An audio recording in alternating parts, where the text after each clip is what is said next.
Good evening, everyone. I'm Pat Brown, the Dean of Arts and Sciences here at the University of Alaska Southeast, and I welcome you here tonight. Tonight, our speaker addresses an issue in political history, the posthumous evolution of Harry Truman as a political weapon, and examines the oft-quoted comparison of Truman versus Bush. Dr. David Noon received his PhD from the University of Minnesota and joined UAS in 2002 as an assistant professor of history. He is known on campus for his wide range of interests in history, and students routinely seek his classes. He's an excellent lecturer. Dr. Noon has interests in history that integrate developmental psychology, criminology, medicine, and the social construction of race and gender. Some of his most recent work includes studies of the use of World War II analogies in contemporary political rhetoric and Cold War historical memory, among many other things. That may be the root of what we have tonight, as he gives a talk entitled Wild About Harry, the Myth of Truman in the Age of Bush. It's my pleasure tonight to present to you Dr. David Noon.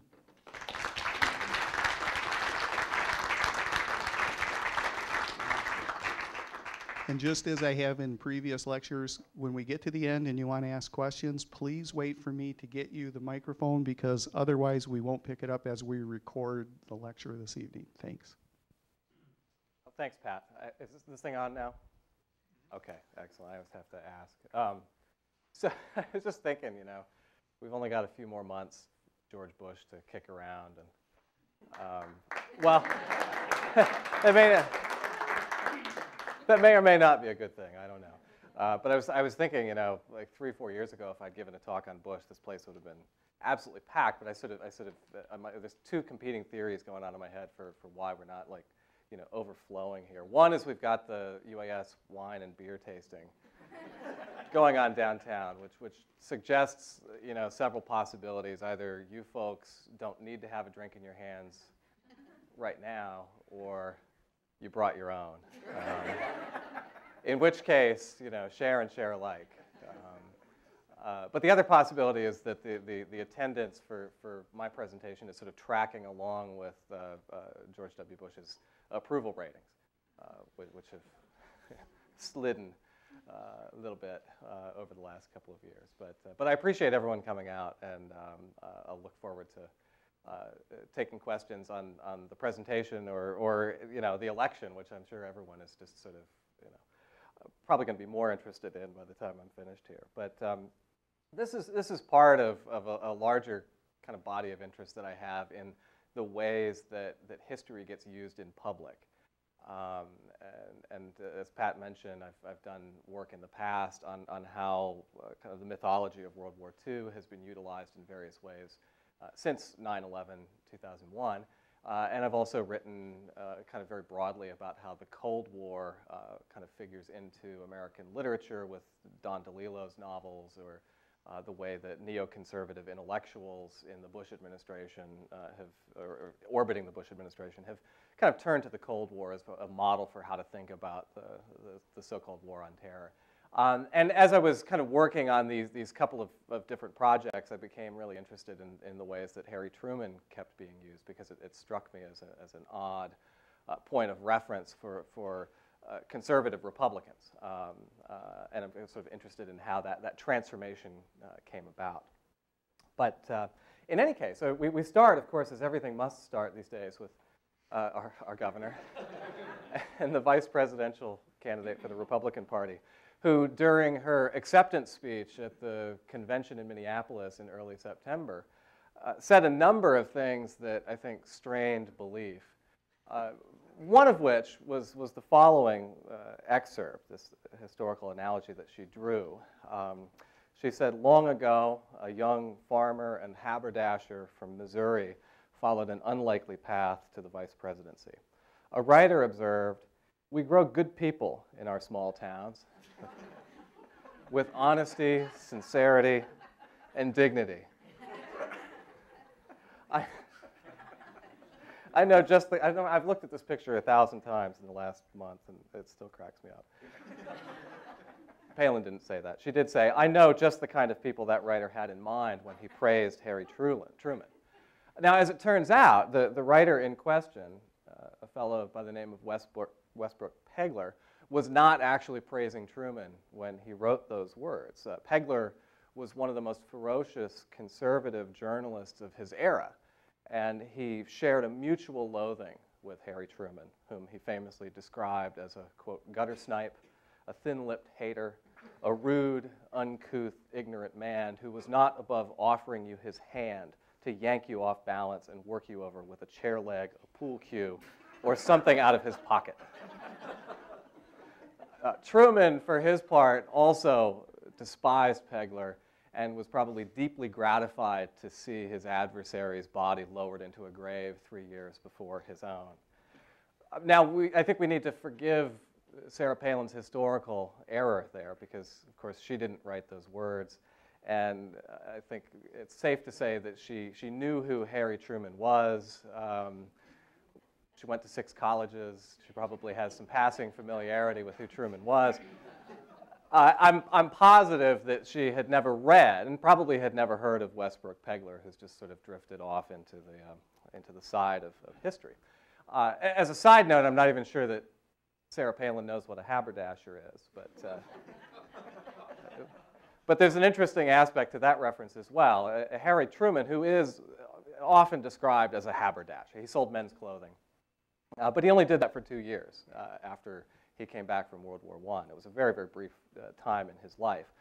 And Truman himself often referred to, I mean, this is part of Truman's own self-constructed myth. He would refer to himself as a dirt farmer, which he was for a much longer period of time, or as a haberdasher, a small businessman selling men's clothing. And he did this to underscore what was unique about his path to the presidency, which was the fact that he did come from a plain, Midwestern, sort of old-fashioned background. People who refer to haberdashers are just kind of rooted in another era. But he only owned the shop that you see here for 2 years. And it was wrecked by, it went bankrupt in the recession of 1921, which was a terrible period economically. It gets lost by virtue of the fact that it occurs before the Great Depression. But it was an awful period economically for Americans. And Truman, for the rest of his life, blamed the failure of his business on free market Republican economics, which is an aspect of the story that I'm not sure Sarah Palin was, or the people who wrote those words were aware of. In any case, enough about Palin. Her use of Truman in her acceptance speech, I think, is instructive because it highlights this interesting transformation that I've kind of been preoccupied with, the way that Harry Truman's image is used politically, and particularly the way it's been used over the past decade. And for a variety of reasons that I'm going to kind of just barely touch on tonight, I think it's interesting that Truman, who was a courier for Franklin Roosevelt's New Deal, someone who was a very strong sort of member of the Democratic Party during his years in office, has served as a political prop for conservatives, someone to whom they refer very reflexively and usually very briefly. But they do so for very particular purposes. Sarah Palin, for example, refers to Truman in order to kind of make some, evoke some kind of small-town American nostalgia, while at the same time deflecting criticism about her own lack of experience by saying, well, look at Harry Truman, or look at some other figures who may have ascended to the presidency without a whole lot of formal experience. A month later, after Palin's acceptance speech, John McCain delivered a speech at the Truman Library in Independence, Missouri. And while he was there, he mentioned the town's most famous son, Harry Truman, in order to highlight his campaign slogan, which was country first. And of course, this capitalizes on Truman's reputation as a leader who was not afraid to thwart his own party's agenda for the sake of what he perceived to be the national good. And of course, the most common way that Truman gets used is by political candidates who happen to be behind in the polls. Truman famously won his election campaign in 1948 when much of the country and much of his own party had written him off. And just this past Wednesday, 2 days ago on MSNBC, Orrin Hatch of Utah, a senator from Utah, said that John McCain is like the Truman in the Truman-Dewey race, with the implication being that he'd eventually prevail, all expectations to the contrary. What's interesting, you know, just looking again very recently at the campaign, is that you know, I'm adhering to the scientific method here. I've found exactly 0 attempts on Barack Obama's part to align himself or compare himself to Harry Truman. He's evoked history in different ways. He's compared himself to John Kennedy. Even way early in the primary season, he compared himself to Reagan at one point. And there was a period of time where both Hillary Clinton and Barack Obama were kind of leaping over each other to draw the Reagan comparison, which I think is equally strange. But the only figure that I can find who's tried to make a serious connection between Barack Obama and Harry Truman is the well-known political pundit Tom Hanks. There he is.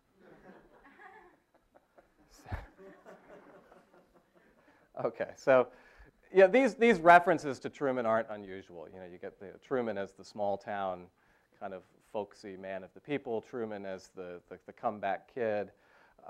They're not unusual, but McCain and Palin and Tom Hanks have a long way to go if they hope to catch up with the soon-to-be former occupant of the White House, who's, you look at this picture and you think, well, that bunny's not going to be running for political office anytime soon, because this picture will surface. And it'll be part of some campaign flyer or robocall or something. The bunny that consorts with George W. Bush. But Bush has become, I think, the all-time leader in Truman references. It has almost been too many of these to count, both from him as well as from folks who are kind of supportive of his agenda, whatever that happens to be.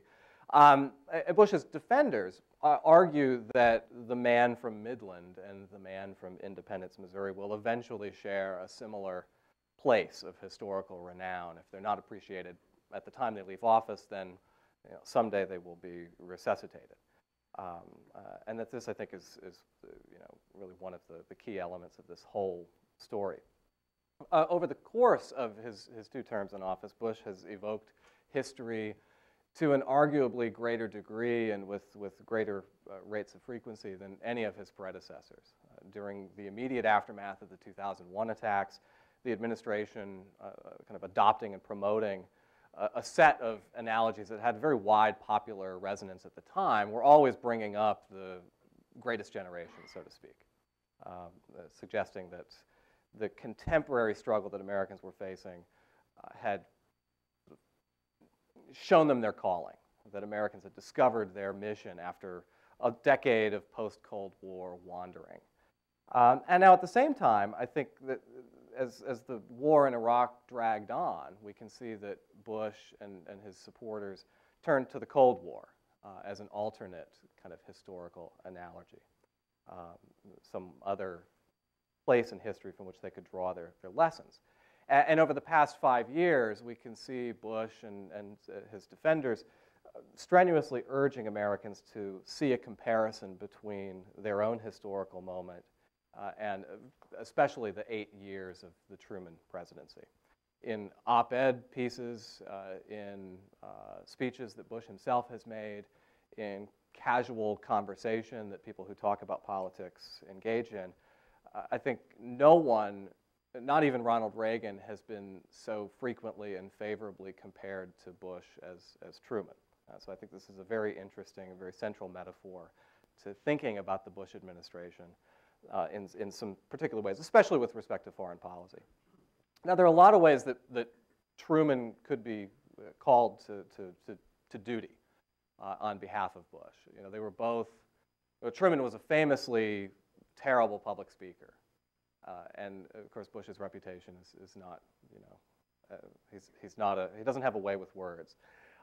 Truman was a failed businessman, and so was Bush. What else do they have? They have a tendency to view the world in very stark terms. So this was something that Truman's critics commented on at the time, that he sees the world as kind of black and white. Harry Truman didn't graduate from high school, and George Bush graduated from Yale. It's really that's the sort of joke that only someone who went to Harvard, which I didn't, could get away with making. But I thought if there were people that went to Harvard, like, that would be kind of funny. But maybe not. Okay. So anyhow, in any case, there are all kinds of ways that you could imagine a comparison between Truman and Bush. But I think that there are three major versions of this comparison that I think have been used most frequently. I'll get into these in more detail later on. Truman the Bold. I know these are going to sound like Middle English kings, but Truman the Bold, Truman the Betrayed, and Truman, ultimately, the Vindicated. And it's worth pointing out that each of these versions of Harry Truman, I think, are very oversimplified. I'm not going to get into a lot of detail about these, but they're flawed depictions of Truman. And it's just safe to say that when you're listening to political leaders or political candidates talking about history, you're actually not learning about history. And I think we all know how to be skeptical of people running for campaigns or promoting policies who evoke history. So we know that it's part of the advertising campaign, and we can be skeptical of it. But I'm interested in the way that these images become useful. So even though they're not really historically accurate in a way that someone who studies history would prefer, I think that they are very useful, which is a very different kind of thing. Okay, as far as Truman's legend itself goes, or excuse me, as far as Bush's presidency is concerned, I think we can all recognize that there's a lot of fuel for conversation for historians over the years. It's an open question as to whether future presidents will seek to compare themselves with George W. Bush in the way that Bush has sought to compare himself with Truman. Certainly, if John McCain's campaign is any indication, those comparisons will be a little long in coming. But aside from the centrality of the 9/11 attacks, and I think that obviously those are going to play a strong role in the future historical conversations about the Bush administration. Bush, like Truman, has presided over some very interesting historical times. And I think these are some things that match up reasonably well. There's far-reaching political and corporate corruption here. You see Ken Lay and what's his name? Jack Abramoff. Can't believe that just fled my brain there. But it's good. He's in prison. We can forget about him. And this is, I'll get into a little bit of detail later. This was a familiar part of the Truman administration, although not nearly on the scale that we've seen recently. Of course, also, I think historians will spend a lot of time talking about the humiliation of Hurricane Katrina. I think the international humiliation of that provoked a few minutes of conversation about race, poverty, and urban infrastructure. It provoked some conversation about the degree of competence with which the Homeland Security Department was being run. But I think this will also be an enduring kind of symbol of the Bush years. Of course, lately, an economy that has been witnessing one of the most sustained credit meltdowns in recent U.S. history, certainly, as the cliche has it, since the Great Depression. The Bush administration, and I don't know how much responsibility they're going to be asked to accept for this, but presiding over the flourishing of reality television, a baleful trend that I think we can all agree will forever stain the last decade or so. But it hasn't all been bad. The Red Sox won the World Series in 2004, and then again in 2007. So we have some things to cheer us up at the end of the 8 years. But at the center of the Bush record, of course, stand the wars in Iraq and Afghanistan, which are the linchpins of this so-called war on terror. And this would not come as any surprise to Bush. This is how Bush himself, in interviews and in conversations with aides that have been reported, and in speeches that he's given, this is how he intends his historical legacy to be focused, is on this war on terror. And ever since September 11, 2001, he's emphasized that the United States is entering into this new historical era, the likes of which had not been seen since World War II or the Cold War. So Bush himself is very aware of the historical nature of his own presidency. The Truman presidency was also unquestionably significant, or to use Colin Powell's recent formulation, transformative. Of course, Truman presided over the end of World War II and the use of the atom bomb at the close of that conflict. He offered his endorsement in his own kind of minimal way, but still very significant to the cause of black civil rights by desegregating the armed forces in 1948. Now, all of these things, of course, are subjects of historical debate, and I don't want to necessarily get into all the details here. But certainly Truman's perceived commitment to civil rights nearly cost him the 1948 election. Historians argue about how warmly he felt toward black political and economic liberty, but if nothing else, his perceived commitment to this nearly split the party sufficiently to cost him that election. And it was a harbinger of things to come. So what happens with Truman in 1948 kind of sets the stage for some civil rights transformations that come later on. He presided over the early years of the Cold War, of course, and it was his administration that developed the preliminary strategic architecture for containing the Soviet Union, relying primarily on economic development and military assistance to nations that were perceived to be at risk of Soviet influence. This was the so-called Truman Doctrine. Truman also supported the creation of a new international order with the United States as a central actor, and this included, of course, the institutions of the United Nations, the North Atlantic Treaty Organization. He vastly expanded the powers of the presidency, the institutional powers of the presidency, all of which he justified by pointing to the Cold War. So, for example, Truman ordered troops to Korea without consulting Congress beforehand. He did not seek prior congressional approval. He received it later on. But he did not believe that this was something that needed consultation. He famously and unsuccessfully sought to seize striking steel mills in Pennsylvania in 1952, claiming that in wartime the president had the authority to order or to actually take over the production of vital materials. And at other points earlier in his presidency, he responded to labor strikes by trying to urge Congress to draft striking workers or threatening to take over coal mines. This was in 1956. So he had a very confident vision of the presidency, and he sought to expand the authority of the president. He urged Congress to pass the National Security Act, which created, among many other institutions, the Central Intelligence Agency, the CIA. And merged the various departments of the armed forces under a single secretary. And these were major bureaucratic transformations in particular in relation to the executive branch. So Truman was a very significant figure in that sense.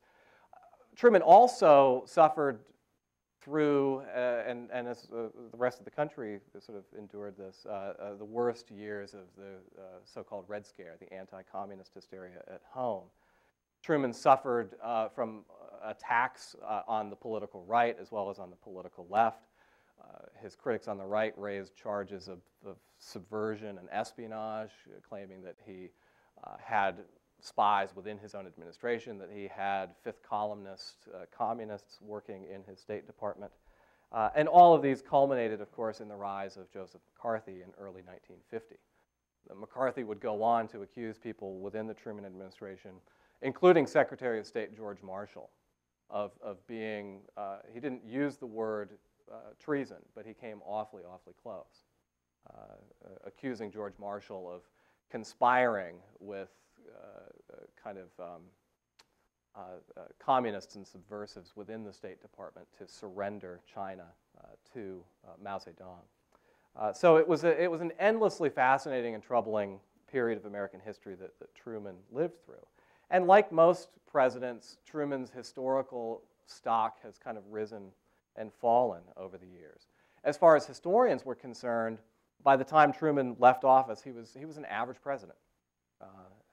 By the late 1950s, his reputation had recovered a little bit liberal historians like Arthur Schlesinger Jr., part of this so-called vital center of American politics, began reviving Truman's image. They focused on the creation of this decisive foreign policy as they saw it.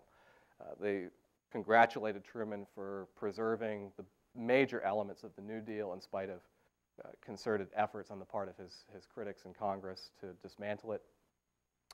And that basic thesis, focusing on Truman's preservation of the New Deal and his creation of a containment policy for the Cold War, has basically been the major thesis for pro-Truman scholars ever since. People who love Harry Truman will focus on those two aspects of his presidency and kind of start from there. Other historians, usually described as revisionists, have taken a more critical look at Truman. They go after him for pursuing what they see as an oversimplified foreign policy, one that's too aggressive, too black-white, and so forth. They criticize him for instituting a federal loyalty program in 1947. They criticize him for not being a very effective party leader, for not doing a good job of grooming a potential successor to his presidency. But in popular culture, over the years, Truman has emerged as one of the few folk heroes of 20th century American politics. Unlike Franklin Roosevelt or John Kennedy or Ronald Reagan, Truman doesn't have this larger-than-life persona. He had this image of just a plain fellow, and he maintained that image even after he left office. He went back to Independence, Missouri, and just sort of hung out and didn't go around the country earning millions of dollars in speakers' fees as former presidents do these days. He didn't move into business. He didn't become enriched from the kind of leftovers of his time as president. He just sort of went back to his ordinary life. And so he has this kind of accessibility, I think, that makes him a very fitting character for popular culture. When he died in 1972, on the cusp of an especially bleak period in American history, there were things about Truman that I think really stood out and have kind of helped to push his folk status much farther down the road. As Americans were listening to very glowing recollections of Truman's life, they were also becoming aware of the early stages of the Watergate investigation, which was going to, of course, bring the Nixon administration down. For Americans who were living through the economic crises of the early to mid-1970s, the economic difficulties that Americans experienced under Truman's term didn't really seem worth mentioning by comparison. They seemed very, very slight. And while the still unresolved Korean conflict kind of lay in the background, it was a disastrous foreign policy move for the Truman administration. The Vietnam War, which was concluding at the time of Truman's death, was so much worse. So I think the circumstances that the country went through in the 1970s sort of helped to resuscitate Truman's image as a popular figure. 2 years after Truman died, a very best-selling book by a guy named Merle Miller, some of you have probably read this, is a book called Plain Speaking, came out. It was based on interviews that Miller had done with Truman in 1962, a decade before he died. That appeared. It was a very light biography of Truman. It wasn't a scholarly work by any stretch. And as it turns out, Miller most definitely embellished and quite possibly fabricated large portions of what were to be Truman's most memorable quotations. Some of you may have heard at some point that Truman referred to General Douglas MacArthur, whom he fired in 1951 over disputes on the Korea policy, referred to Douglas MacArthur as a son of a bitch. This is a famous kind of example of Harry Truman's plain speaking. Well, there's no record that Truman actually said that. There's no corroborating evidence that he had that sort of opinion. Merle Miller, in fact, in his archives, received a number of angry letters from Truman, basically warning him not to publish these interviews or to write a book based on them, because if he did, he might face legal action. So it's no surprise that Miller waited 12 years after the interviews to actually get them published. But in any case, Merle Miller's book, which I remember sitting on my parents' shelf in our house growing up. I never read it, but I remember it sitting there. That was kind of part of this. There was a one-act play called Give 'Em Hell, Harry, the title of which comes from a campaign stop in 1948 where somebody in the crowd shouted out, "Give 'em hell, Harry." And that became a very popular play. It was turned into a movie starring James Whitcomb Riley, who's, of course, he's still alive, very famous kind of character actor. There was a television biography that was based on Merle Miller's book that came out in 1975. The group Chicago, I've never heard this song, but I understand that the rock group Chicago put out a song called Harry Truman in 1975, and the chorus is something like, "We need you now, Harry Truman," something. "America needs you, Harry Truman," something like that. I tried to find the song, but I couldn't find it. But these are all parts of this kind of compilation of Truman lore. And to kind of cap it all off, by the time you get to 1992, David McCulloch, who's one of the most popular historians, or most published or most read popular historians in American life, published a biography that I think won the Pulitzer. I can't recall. But it's simply called Truman. It was a 1,000-page doorstop that really is a good book. I mean, it's wonderfully written. It's very light and not very scholarly, but it's very detailed, and it's a very warm treatment of Truman that really emphasizes all of the aspects of the Truman lore, his rise from these humble Midwestern origins, his devotion to his mother, his devotion to his wife, his sense of personal loyalty and integrity, his ascent from ward politics in Kansas City all the way to the vice presidency and then on to the presidency itself. Biographies like McCulloch's emphasize, some of Truman's more colorful personal attributes, his confrontational character, his hot temper, his occasionally salty language, his ability to kind of fight for policies and fight for political accomplishments like the '48 election.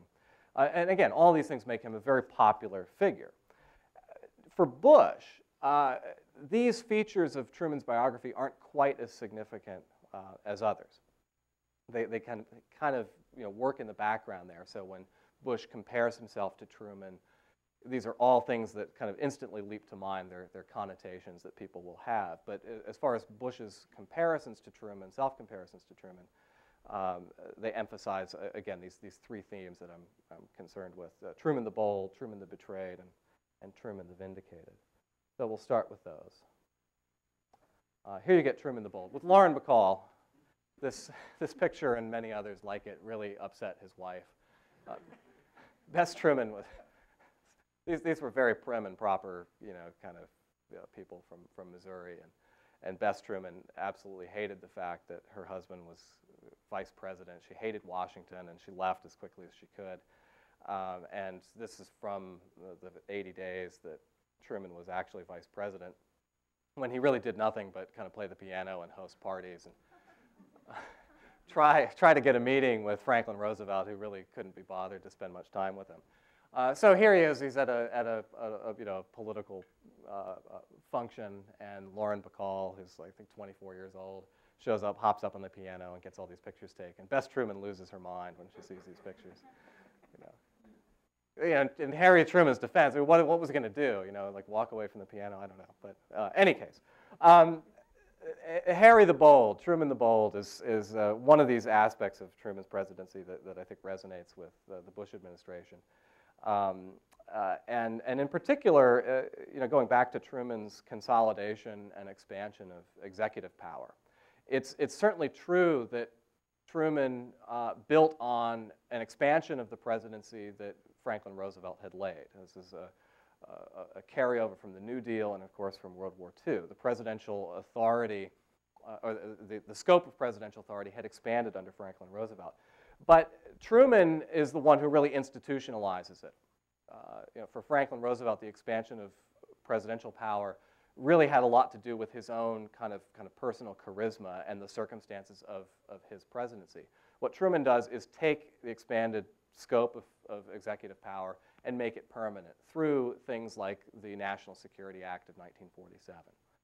This lays the foundations for the modern presidency, what some historians would call the Imperial Presidency. And it was during Truman's years that the powers of those office really bloomed. It's during Truman's years that the CIA, as I mentioned earlier, is created. The National Security Council, the National Security Agency, the Joint Chiefs of Staff, and the Council of Economic Advisors. These are all part of the executive branch. Congress also, at Truman's urging, establishes new cabinet departments, like the Department of Defense, the Atomic Energy Commission. They reconstruct the Department of Labor. They make final preparations for the creation of the Department of Health, Education, and Welfare, the Department of Transportation, and the Department of Housing and Urban Development. Truman was one of these people who really, really liked administrative reform. And this is one of the things in terms of, political change. He really wanted to make sure that the federal bureaucracy was reorganized during his terms. Now, George Bush, of course, would not be happy to acknowledge that he's expanded the size of the federal government and the cost of government during his 2 terms in office. It's, of course, certainly the case that he did, and this is something that many of his conservative critics are belatedly come to realize. If you think of things that Bush got passed through Congress, like the No Child Left Behind Act, the expansion of Medicare with the prescription drug benefit, and so on and so forth. The creation of Homeland Security was, of course, the big one. And when Bush proposed the Department of Homeland Security in the summer of 2002, in that speech, he explicitly drew a comparison between what he was up to and what the department, or what Truman had done with the creation of the Unified Department of Defense and the National Security Agency in 1947. In presiding over these changes, Bush noted that Truman, he said, thought boldly. And so did the members of Congress. They recognized that after World War II, we were going to enter into a new era, and therefore they adjusted the sights of the federal government. And that's what's happened here now. History has called us into action. We're entering into a new era, and we must adjust our sights. We must respond. Now, of course, 3 years later, citizens of the Gulf Coast and New Orleans would have wondered where the response and the action were to be found, as the Department of Homeland Security failed utterly in its first major domestic trial. As it happens, however, all of the other supposedly bold initiatives that the Bush administration pursued, including the National Security Agency warrantless wiretapping surveillance program, or the procedures that were put into place to deal with so-called enemy combatants, these haven't turned out quite so well either.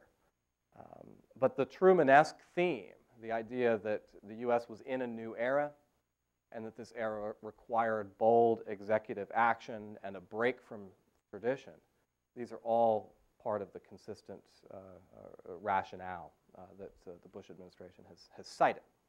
About a year later, Veterans Day 2003, Bush appeared at a conservative think tank called the Heritage Foundation and once more turned to these early years of the Cold War to celebrate the achievements of Truman's bold action. And this time he drew an explicit comparison to Afghanistan and Iraq. He claimed that those wars had freed 50 million people. He added that, quote, steady progress was taking place, but that there were what he described as bitter holdouts who must be defeated. In making this point, Truman turned to one of the most important episodes of the Truman administration, which was the Berlin Airlift in 1948 and 1949. As Bush said, while the whole world watched and wondered if the free world would back down, wondered whether free people would abandon their commitments, Truman insisted, however, that the United States would not give in to Soviet pressure, that they would not abandon the 3 sectors of Berlin that Britain, France, and the United States had occupied after the war, that they wouldn't give in to the Soviet blockade that threatened to cut those sections off from access but from Western Europe. Bush cited Truman's declaration that we'll stay in Berlin, period. And in so doing, Bush continued, Truman, quote, saved the city and held back the communist threat in Europe, unquote. Bush at the time saw contemporary parallels between the Berlin Airlift and the wars in Iraq and Afghanistan. And he said, specifically referring to Iraq, that, quote, again, the world is watching. Again, we will be steadfast. We will finish the mission we have begun, period. Now here, what's interesting, I think, is that we see that Truman is being summoned as a kind of heroic national emblem, as a tough guy, a great leader who presumably leads the nation through a tense moment and prevails.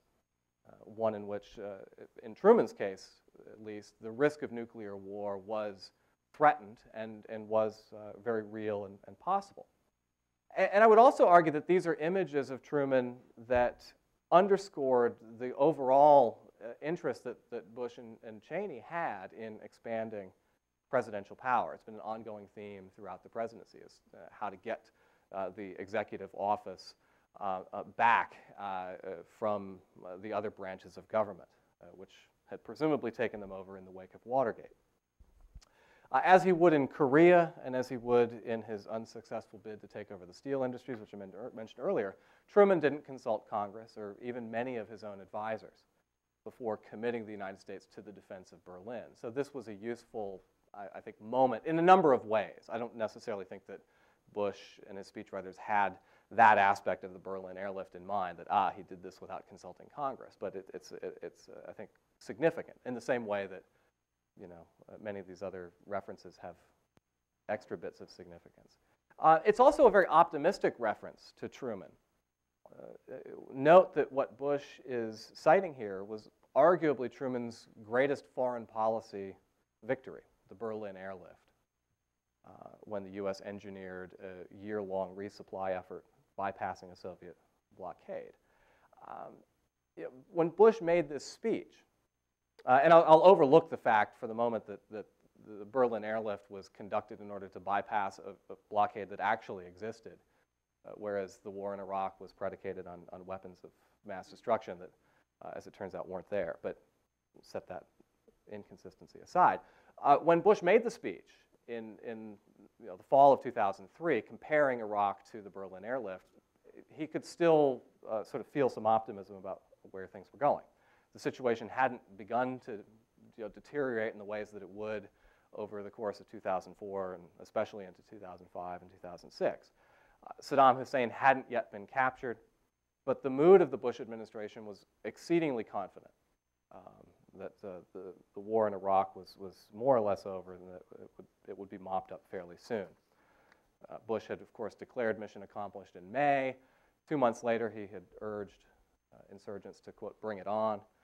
And he probably hadn't yet considered the possibility that the war would still be a major source of concern when he left office if he won again in 2004 and stuck around until 2008. I don't think that he at that time, was thinking this was something that would preoccupy the rest of his 8 years in office.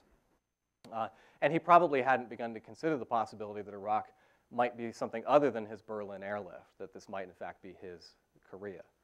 He'd, of course, have to reconcile that historical analogy a little bit later on.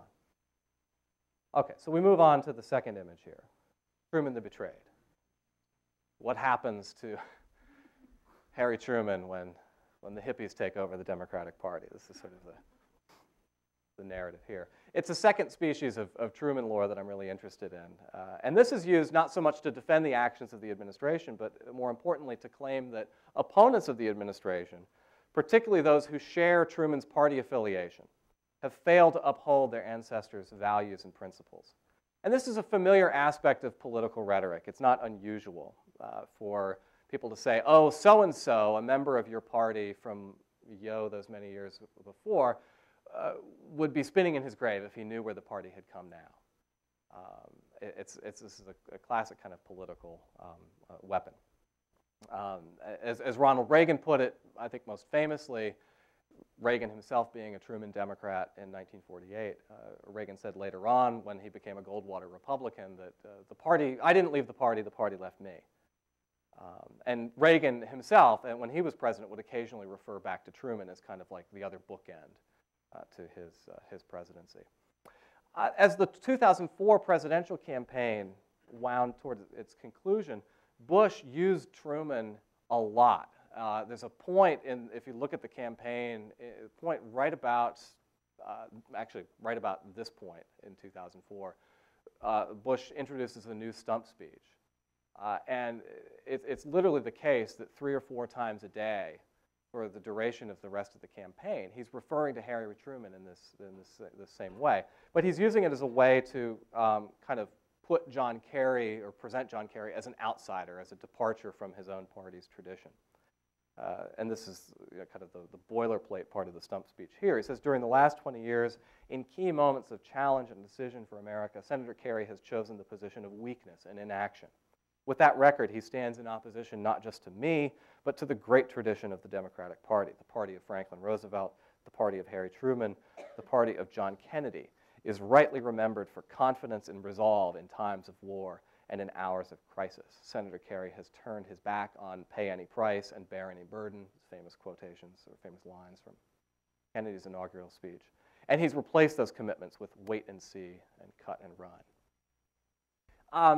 This was an important part of Bush's campaign presentation in 2004. And after the election, he would refer to Truman in kind of the similar way a couple other times, not nearly as extensively, but he would revive this theme several times over the next couple of years. Specifically, or most extensively in 2006, when he gave a commencement address at West Point. There, Bush acknowledged that difficulties in Iraq had set in since the invasion in 2003. And he reminded his audience of the gloomy state of the world that existed under Truman from 1947 to 1950. He reminded his audience of the fact that communism had swept over Eastern Europe and was threatening Greece and Turkey. There was the Berlin blockade, the detonation of the Soviet Union's first atomic weapon, the launching of the Korean War. But Bush said, fortunately, the U.S. had a president who, quote, recognized the threat, took bold action to confront it, and laid the foundation for freedom, or for freedom's victory in the Cold War. Truman set a clear doctrine, Bush said, that called for the United States to aid countries struggling against subjugation. Truman held off the Soviets in Berlin. He fended off communist aggression in Korea. He transformed old adversaries into democratic allies in Asia and Europe. He launched the Marshall Plan, and so on and so forth. And at the end of this speech, Bush again comes back to this kind of binary struggle between good and evil, between freedom and tyranny, and he says that Truman, as president, recognized the same thing.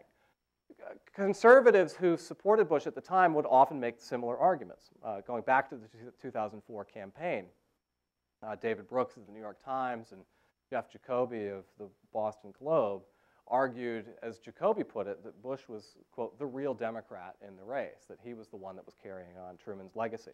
Similar arguments have been made most recently by folks like Joe Lieberman. Last seen campaigning pretty actively for John McCain. Last year, Lieberman gave a speech at Johns Hopkins at their School of International Studies in which he lamented the decline of his own party in these kind of Reagan-esque terms, that the party left me, I didn't leave them.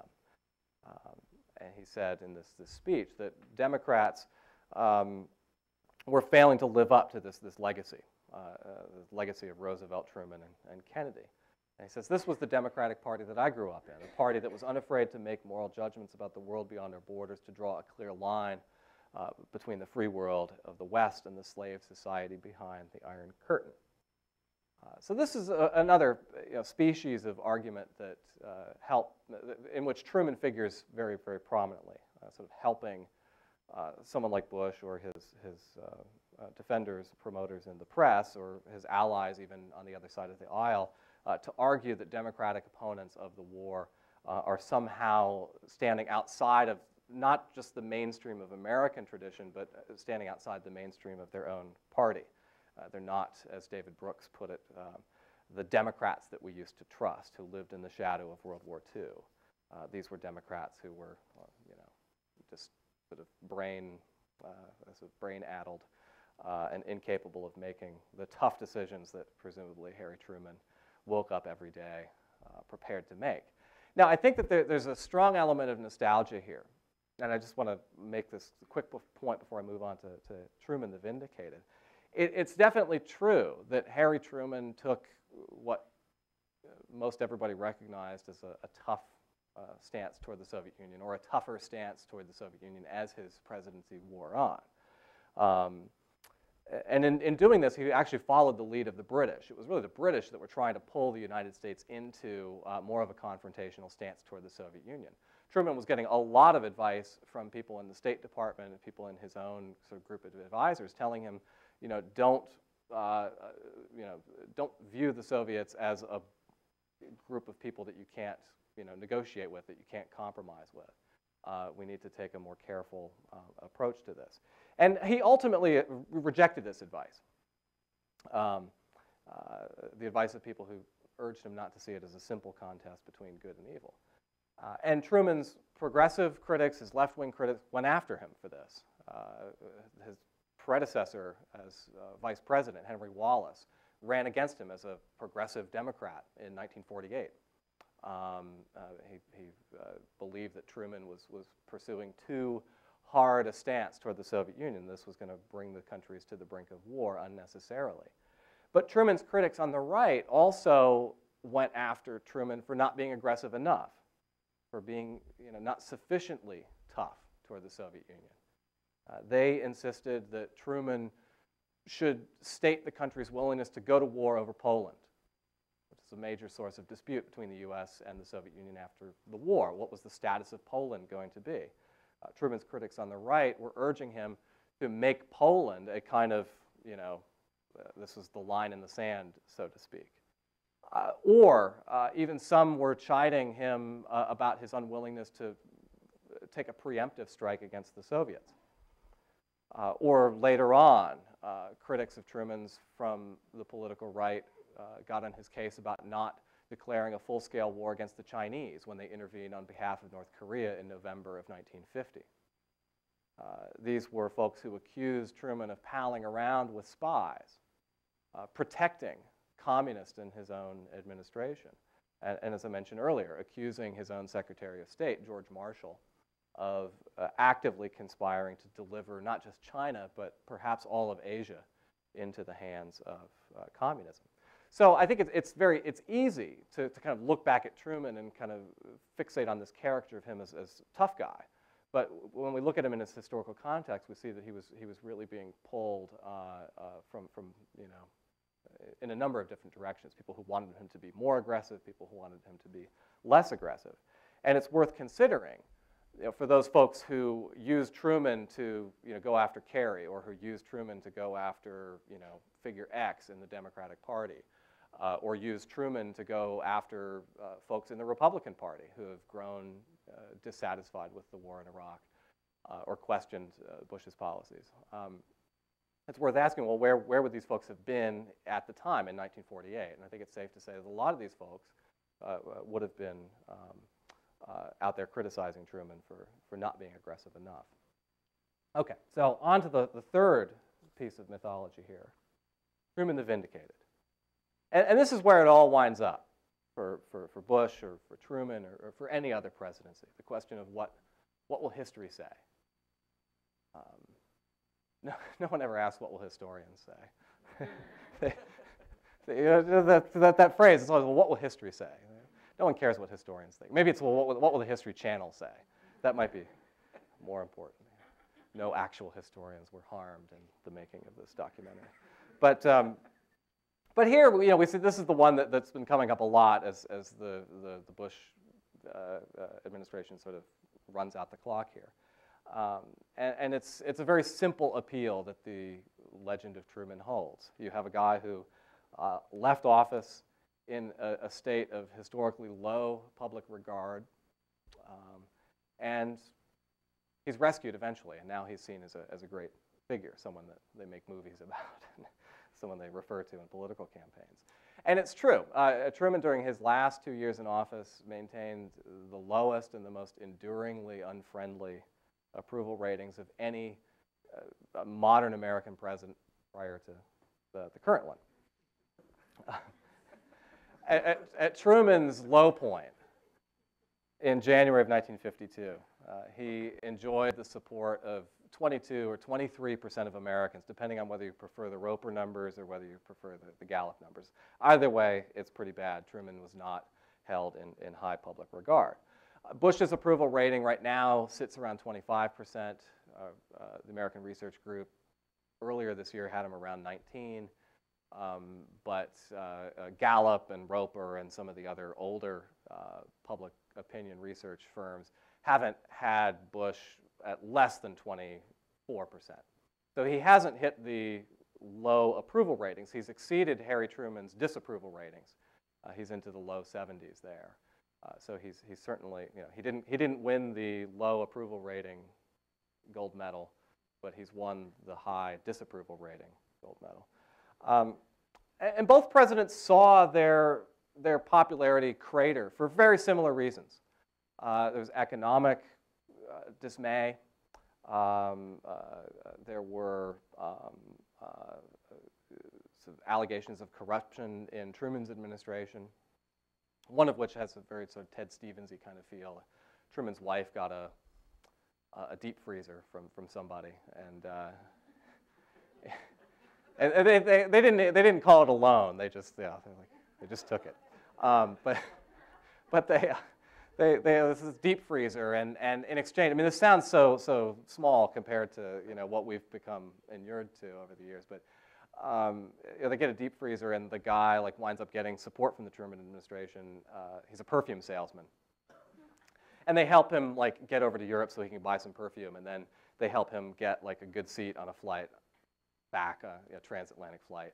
As it turns out, this is where the deep freezer perfume gate became problematic, was that the guy who got bumped from the flight was a wounded veteran. And when the story of that broke, oh my goodness, it was epic. But there were other scandals within the Truman administration. There was a tax fixing scandal in the IRS, something called the Reconstruction Finance Corporation. There was a scandal there. None of these directly implicated Truman, but they cast a kind of sour pall over his administration. And of course, the reality of it is that the Democrats had been in control since 1933, and the country, for pretty understandable reasons, had grown weary of the party in charge. So there was that.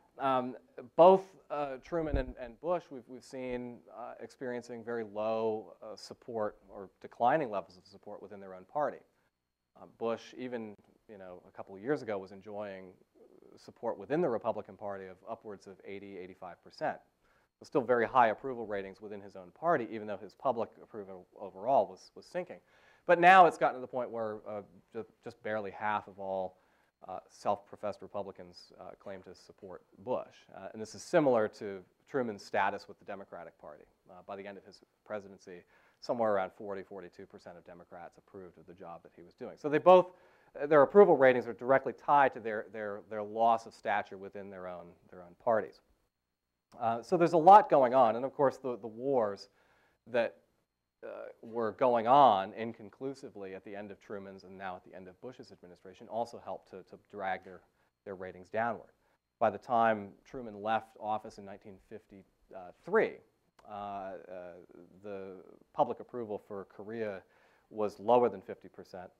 In fact, 43% of Americans at the time thought that the war was actually a mistake. Only 37% rather believed that the Korean intervention was not a mistake. And in the most recent Gallup polls, about 58% of Americans think that the U.S. invasion of Iraq was a mistake, while about 41% think that it was not, and that was September of just last month. Now, Bush himself hasn't spent a great amount of time reflecting on his place in history. Shortly after the Republicans surrendered control of Congress in 2006, Bush shrugged off the question of his historical legacy. He was asked about this, and he said, look, everyone's trying to rewrite history. I'm reading about George Washington right now. He says, my attitude is they're still analyzing number 1. Number 43 ought not to worry about it and just do what he thinks is right, make the tough choices necessary. Less prosaically, a few years before, Bob Woodward had asked Bush, what's history going to say about this administration, and particularly is the Iraq War going to be judged favorably? And Bush said, a very kind of weird moment, he said, history, we don't know, we'll all be dead. So Bush, the extreme fatalist, maybe hadn't had enough orange juice that day, I don't know.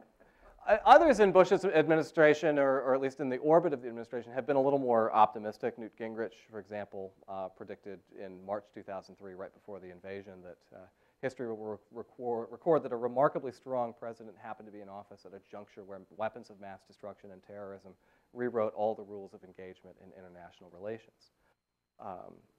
Gingrich didn't specifically mention Truman, but I think the language that he's using is very familiar to stuff that I've been looking at. Dick Cheney, comparing Bush's decision on Iraq to Gerald Ford's decision to pardon Richard Nixon. It was a strange analogy to make.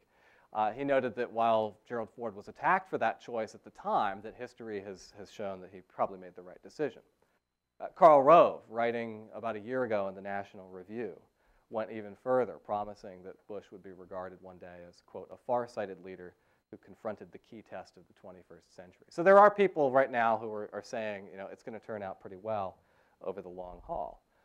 But critics of the Bush administration have been drawn as well to the historical record, and they've been thinking as well about what it's all going to mean. If you ask historians, and this is maybe why no one says history will vindicate me, historians will vindicate me. Most historians don't have a very positive outlook here. They notice that for most presidents, the experience is that the reputation that they have when they leave office tends not to shift all that dramatically. Truman is an outlier, someone regarded as average or below average at the time he left office, but then later on becomes resuscitated. That's an extreme outlier in presidential history. Most presidents don't see their reputations kind of rising and falling that dramatically. And some historians have gone so far as to suggest that that Bush will occupy kind of the lower, 5 to 10 presidents, that he'll be hanging out with the likes of James Buchanan and Warren Harding and Herbert Hoover and Andrew Johnson. I think it's tough to say where that's all going to wind up. I don't know which prediction is more accurate, Karl Rove's or some of these others. But I do think I feel confident in predicting that most of the alleged or perceived similarities between Bush and Truman are going to dissipate over time. This comparison is one that makes sense for particular reasons to particular people at a very specific moment in history. I don't think in 30, 40 years historians will be comparing Truman to Bush. I don't think that comparison is going to survive. Bush's reputation may shift one direction or the other, but I don't think that this comparison is going to make sense to historians in the future. It doesn't really make sense now, but I think it's going to be something that will even sort of popular memory will not retain that comparison. And I think there are several reasons for this. First of all, one of the defining features of Truman's presidency was the creation of global institutions and alliances that over time preserved and extended American power, while at the same time winning the consent and the affection of people that they were supposed to help. If you go back to the Truman years, they wound up badly, but there is simply no way to overstate the amount of goodwill that the United States produced through gestures like the European Recovery Program, the so-called Marshall Plan, or the Berlin Airlift, or the support that the United States offered for the creation of the UN, or for the creation of the North Atlantic Treaty Organization. These were all aspects of Truman's administration that were successful, and importantly, they were recognized as being successful at the time. When Truman gave his so-called Truman Doctrine speech in March of 1947, it was immediately recognized as a historic turning point in American foreign policy. that the old Monroe Doctrine of the United States sticking to its own hemispheric kind of sphere of authority was gone, and that the U.S. was now announcing itself as a global power. Everybody recognized that that was a tremendous shift. And over the course of the late 1940s, the U.S. did a lot to recruit the goodwill of much of the world. It's certainly true that the Truman administration set into place some things, some institutions, and some principles that in the hands of others would ultimately work against American interests. It would damage the United States' reputation abroad. For example, the same doctrine that led Truman to request aid from Congress for Greece and Turkey also led Truman to request American support for French colonialism in Southeast Asia, a policy that over the course of Eisenhower's, Kennedy's, and Johnson's, and then Nixon's administration turned out to, pretty badly for the U.S. The creation of the CIA in 1947 produced a long chain of interventions in the Middle East and Latin America, Africa, and Asia that also, over the long term, had some pretty negative consequences for the U.S. standing in the world. But the key, again, here is that the Truman administration could at least point to things that were broadly acknowledged as being successful. And I don't know if it's quite so possible to say that about the Bush administration at this point. It's very popular, for example, to argue that the surge in Iraq has worked and that victory, as we're sometimes told, is kind of in view. But a lot of people who pay very close attention to the way that things are sort of taking shape with the Iraqi political system are not so optimistic. And it's hard to imagine that, especially if you pay attention to the latest draft of the Status of Forces Agreement that came out the other day, or a couple weeks ago. It's very clear that the Iraqis do not want the United States in Iraq for very long. And the fact that the government that's sitting right now has put together a draft proposal that says the U.S. will be out, all combat forces gone by 2011, and that's not quick enough. That's not quick enough for most Iraqis. The conventional wisdom is the Status of Forces Agreement is not going to succeed in the Iraqi parliament because it doesn't get the U.S. out fast enough. So for those who like to compare Iraq to, say, the U.S. role in Korea, this decades-long commitment, that comparison's not, I think, going to work out too successfully. And there are many other reasons to wonder if the temporary accomplishments of the so-called surge are going to hold up over time. Secondly, the Truman administration put into place some policies that were, particularly those with respect to the Soviet Union, that were more or less accepted by subsequent administrations. Eisenhower, for example, maintained the high levels of defense spending that had really begun under Truman in 1950. Eisenhower committed the United States to a series of additional security pacts, building on the success of NATO. Pacts in Asia, pacts between the United States, Australia, and New Zealand, efforts to build similar kinds of alliances across the northern part of the Middle East, from Turkey across to Iran. Truman also Eisenhower also used Truman's CIA, very famously, to get rid of pesky governments in Iran and Guatemala. And he maintained Truman's commitments to other parts of the world that were perceived at the time to be under the threat of Soviet domination, again, including, as I said, Southeast Asia. Eisenhower also continued Truman's, I hate to call it a tradition, but his pattern of refusing to engage in high-level negotiations with the Soviet Union. They simply did not talk to each other until about 1963, when the Test Ban Treaty was negotiated. So these were all things that survived the transition from a Democratic administration to a Republican administration. And as a matter of principle, the Truman Doctrine, which claimed that the United States was going to support people struggling against communism, was a principle that survived throughout the entire 45 years of the Cold War, all the way from Truman through Reagan. This was a general principle that Cold War presidents would point to again and again.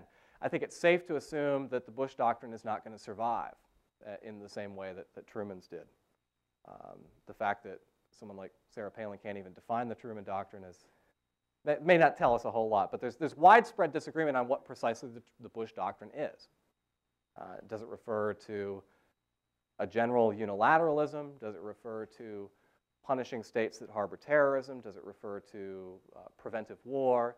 Or does it refer more broadly to democracy promotion? Few people can really agree on what exactly this Bush Doctrine is.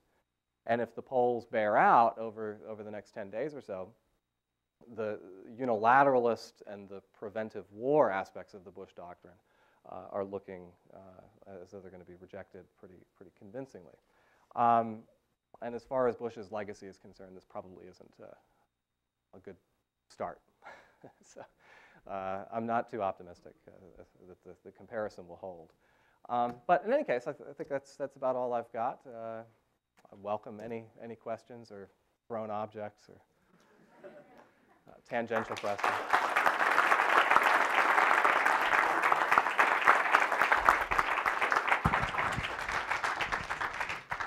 Questions?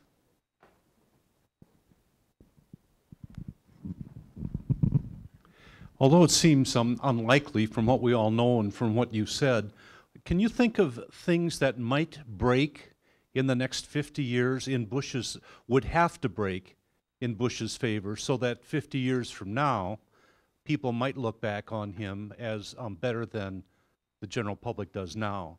And I've been trying to think of what kind of things, but maybe the two wars, maybe Homeland Security, maybe the bailout. And those are the three that I can think of that, if they broke Bush's way 50 years from now, and I wonder if you think of other things that might do something for Bush's legacy. That's a good question. I think a lot would have to change. I mean, the thing that's certainly Iraq is going to determine a vast proportion of Bush's historical legacy. And if somehow the shifts that have taken place in the U.S. war, if those hold, that might do something to sort of revive the whole project. But I think that there's a pretty widespread agreement at this point that even if that were to happen, that the cost of the war, not just the price tag of the war, but the larger cost of the war to American interests elsewhere, I think that it's going to be a tough sell. You could maybe say that the war itself turned out in a different direction, or turned out in a positive way at some point as a result of what happened in 2007 and 2008. But it's going to be hard to, I think, make the case that positioned the U.S. much better. I think the one thing that is, of course, obvious about the war in Iraq is that no matter what happens, the biggest victor is Iran, which was strengthened immeasurably as a result of the war. And so if relations between the U.S. and Iran continue to deteriorate, it's going to be difficult to sort of see the Iraq war as some kind of enormously successful venture for the U.S. But I'm not seeing, again, much optimism there.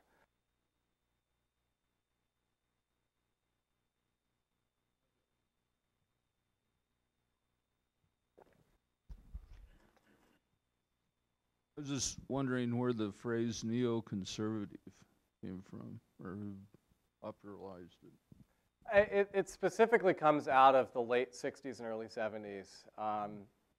You have a variety of former liberals, folks who had been affiliated with the Democratic Party, perhaps going back to the 1940s, or in the very least through the 1960s, early 1960s, who believed that the party had moved too far to the left, particularly on the question of Vietnam, that the party had abandoned what were perceived to be its kind of Trumanian dimensions, right? Talking tough and not being afraid to intervene abroad.